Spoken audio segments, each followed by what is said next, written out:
Okay, now for the second sessions, we will. Okay, for the second session, we will use English for the language. And I welcome again all the audience who have joined.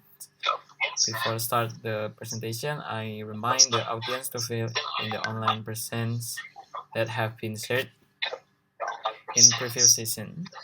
And for the audience who just joined the meeting, I will share the online presents link again in the chat section. Okay, I already shared it. So, okay, in this afternoon, we will discuss about dealing with exam stress, which will be presented by Firza as the presenter and Aliya as the moderator, who will guide the presentation in this afternoon. Without waiting any longer to the moderator, Aliya, I kindly invite you to take over. Thank you.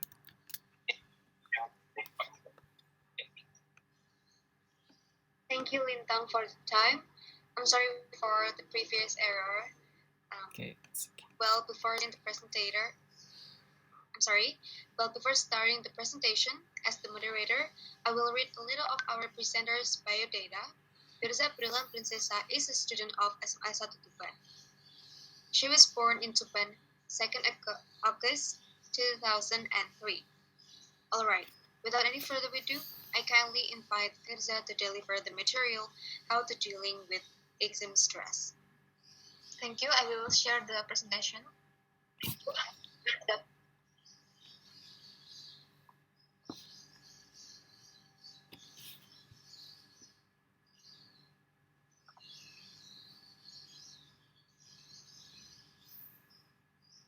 Is it visible yet? Yes. Yes. Okay, thank you. Okay. Good afternoon. In this occasion, I will be delivering a presentation with the topic being dealing with your exam stress. So, because the time is limited and we will be doing iftar soon, so I will be getting into the material. But before, here's my profile. My name is Firza Princesa. I'm from SMA Negeri 1 Tuban. I was born in Tuban, 2nd August 2003. And you can contact me in the link in the presentation. Okay, what is exam stress? Here is a brief introduction of exam stress. Well, exams coming up. We all have experienced how stressful exams can be. Do we? Stress is our body's response to a challenge change in the environment. It is often triggered when we experience something new, unexpected, or threatens our sense of self, or when we feel we have little control over a situation. Pressure to do well in exams is what usually triggers our stress response. Well, before getting into the material, let's take a peek of what we will learn today. So there are three main ideas. The first one is how and why we experience exam stress, and the second one is how stress affects memory, and the third one is how to deal with it. Okay, we will get into the first topic, the first ideas. What does exam stress feel like? Well, stress itself cause many symptoms to our body. Usually, the physical symptoms are headaches, nausea, and just putting you in a low conditions. So the symptoms of exam stress is losing touch with friends and the activities you enjoy, and then feeling moody, low, or overwhelmed, having trouble making decisions, losing your appetite or overeating, sleeping poorly and struggling to get out of bed, difficulty getting motivated to start studying, which we sometimes experience, then tense muscles or headaches, a racing heartbeat or feeling sick, teeth shedding, nail biting, or teeth grinding. And the last one is feeling confused or having your mind going blank during the test. This is maybe what we come from, what we come here for is how to deal with when our mind going blank during the test. How to deal with it? How to fix it? Okay, the next one is why you experience exam stress. Well, it's different for everyone. There are few factors that is maybe pretty universal for everyone. The first one is you are worried about how well you will do in the exam, and then you find it hard to understand what you are studying. You feel unprepared or haven't had time to study. You need to learn and recall a large amount of information for an exam. Usually, it's about procrastinator. Yeah, it's uh, we procrastinators tend to uh, have to cram in the when they have an exam, and then exams always have an element of uncertainty about them, and then you need a particular exam result to gain entry into another course or career path. So this is a very defining moment, so it's usually common to get a lot of stress from it. Then the last one is you are experiencing stress in another part of your life. So exam is not the only thing that can cause exam stress. Usually it's because of other contributors in uh, in our life. Usually there are things that we have to deal with or we haven't dealt with, and it it's piling up in our mind, and it also can contribute to our exam stress. Okay, so the next one is how stress affects memory. So here's a bit scientific explanation about how stress affects your memory. First one, short-term stress impacts your memory for facts. Moderate stress can actually help experiences enter your memory. Brain responds to stressful stimuli by releasing hormones known as cortisol. Cortisol activates a process of threat detection, which stimulates parts of the brain to consolidate stress-inducing experience into memory.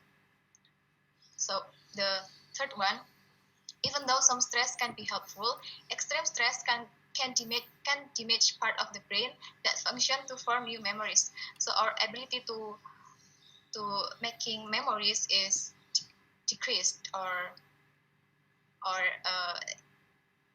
decreased. Okay, stress also doesn't help to remember facts. Well, stress will help us take information better, but not remembering information. Well, how is it like that? Stress will stimulate amygdala, part of the brain that drives flight, and freeze response. Uh, flight, and freeze response is body's response when faced by a dangerous situation. Just like the name, it pushes our brain into making decisions, either fight, flight, or freeze. Just stand in the place. While amygdala inhibits, it lessens the activity of a brain's part that function to remember, making your mind go blank during a test. So this is why we usually can't think anything when we have to remember something in exams. Uh, Stress doesn't help us remembering information and will likely make our mind go blank. Okay, so how to deal with it? Well, there are three tips that I can offer to you. There are study tips and ideas, and there's good habits to help with study and ideas for the actual exam day. So here's the study ideas. First, have a clean, quiet space to work with ready access to any materials that you need. And then completing practice questions under time pressure. And study will seated at a desk rather than on a couch. The last 2 points are about preparing yourself in a stressful environment. Preparing yourself, if there are stressful conditions coming up, like exam, you can try to prepare yourself in conditions similar to the stressful environment.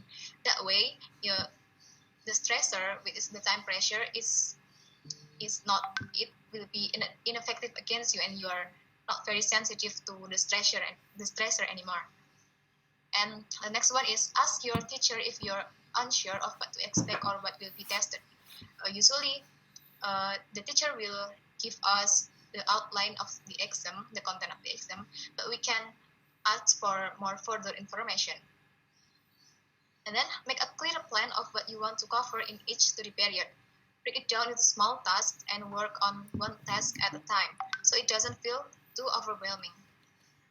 And one of the most important point is take regular short breaks. You can function if you are tired, and you have to take a break and refresh your systems and get back to study with a clear mind. The last one is ask a friend or your parents for help. Sometimes it might be useful to have someone hear you summarize points or to practice an oral presentation. So it's about learning style, studying style.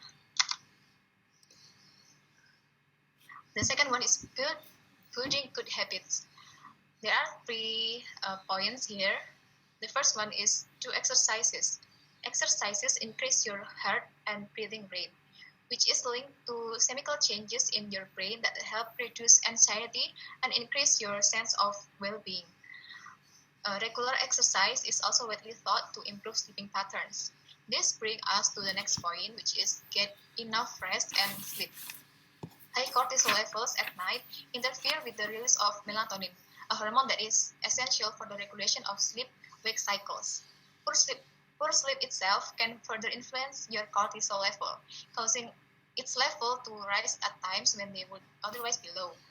And the last one is eat well-balanced diet. Stress negatively affects blood pressure and blood flow. Healthy diet improves blood flow, as it also improves the delivery of key nutrients to the brain. Cut back on caffeine. Don't drink tea or coffee because caffeine causes you to feel wound up, which can make stressful situations seem more intense. Okay, the last one is ideas for the actual exam day. The first one is prepare yourself. Work out what you need to take with you into your exam the night before, and have everything ready: water, calculators, pens, pencils, comfortable clothing, etc. And then eat light breakfast. Uh, uh, too much meal might make you full and make you feel sick or nauseated. And then visit the toilet before your exam starts. Well, you don't want to have another business to handle in the middle of your exam. And the second one is do breathing techniques. Try taking deep breaths to counteract your body's flight, fight, freeze response. Deep breathing exercises have shown measurable reduction in test anxiety in groups ranging from third grader to nursing students. And the third one is do your exam carefully. Take time to slow your breathing and relax. Read through the exam paper carefully, underline keywords and instructions to ensure you're answering what is being asked. So it avoids us answering the answering wrong thing. It's usually very common among students, right? Work on the questions that you find easiest first. Don't waste your time in questions that you have having a hard time answering. Allow time before the end of the exam to read it answers and make any necessary changes. Okay, that's all from my presentation. Do you have any questions? Okay, because Aliya, the moderator, have a problem again, so I will take part her duty to be the moderator. Okay, there is a question. Okay, we will answer the previous questions. So the question is: usually we procrastinate and end up having not enough time to study, and unfortunately have to cram all the materials in very short times. So what are the tips for cramming without being stressed? Okay. Okay, I will answer the questions. Procrastinating. The first tips is don't procrastinate. It's bad, but if it's too late, you can change your mindset into not thinking too much about the result itself. You have to focus on studying instead of worrying about things that you have no control over it. So I have some tips for you to study effectively for your cramming. The first one is use the 50-10 rule. So you study for 50 minutes and then rest for 10 minutes and then repeat until you cover all the materials that may be on the exam. And the second one is use the chunking technique. It is a technique where you take parts or break down the major components of your materials, and you will focus on one material at one time, so you don't overwhelm yourself with too many materials. And then you can study with your friends. It's one of the learning style that people may find helpful. But if it's not working for you, then you can choose what suits you the best. And the next one is eat a healthy meal. Well, you even if you are studying all the time and you have to make use of that short time, you please don't skip your meal, because you have to give nutrition to your brain for it to work better. And the last one, you have to get enough rest, because you will not perform good if you in a tired condition, or you are not feeling very well. So get a good night's sleep the night before the exam. So the key point is to changing your mindset, to not worry too much about this particular exam, and rather you have to focus on your study and don't procrastinate. Okay, thank you. Okay, Aliya. Alright, thank you for the answer, Firza. So we have arrived at the end of the presentation. So please the presenter to deliver the conclusion of this presentation.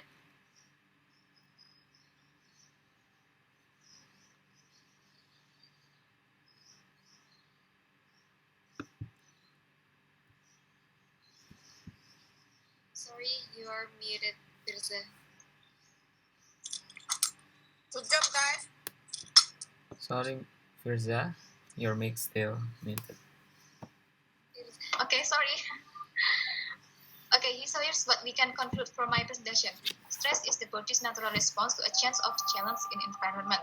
Although it's created as a self-defense mechanism, it is commonly known that stress in excessive amount can cause various harms on our body, and can even work to our disadvantage when we are facing defining moments, well, such as, you have guessed it, exams. However, there are various ways to control our stress response. Like before taking an exam, for example, we can practice getting used to the conditions on pressure, and prepare ourselves well to face the exam. Then we can also deal with the stress by exercising, getting enough rest, and having a healthy diet. When we are in a good form and in a fit and healthy body, we can perform better in every activities we do. So now we no longer need to be intimidated by exams. Well, that's all from my presentation. Thank you. Okay, Aliya. Fine, thank you for the material knowledge and the things that have been delivered by the presenter, Firza. So from here, we can draw conclusions and benefits from what was stated earlier. Namely, exams wouldn't feel so intimidating anymore if we know how to condition ourselves to the stressful environment and situation. Our stress level would also help us facing the exams better. That's all from me. I will return it to the host to close the meeting. Okay, I would like to thank you to Firza, who have delivered the material in this afternoon with great interest, and Aliya too as the moderator, who has guided the course of this event in orderly manner. And to the audience, I also say thank you very much for participating in our meeting until now. So, and as the host, I apologize if there are any mistakes, whether intentional or unintentional. Before I close the meeting, I remind the audience who haven't filled online presence yet to fill it immediately. Okay, thank you so much, and I will end these sessions. Wassalamualaikum warahmatullahi wabarakatuh. See you later. Waalaikumsalam warahmatullahi wabarakatuh.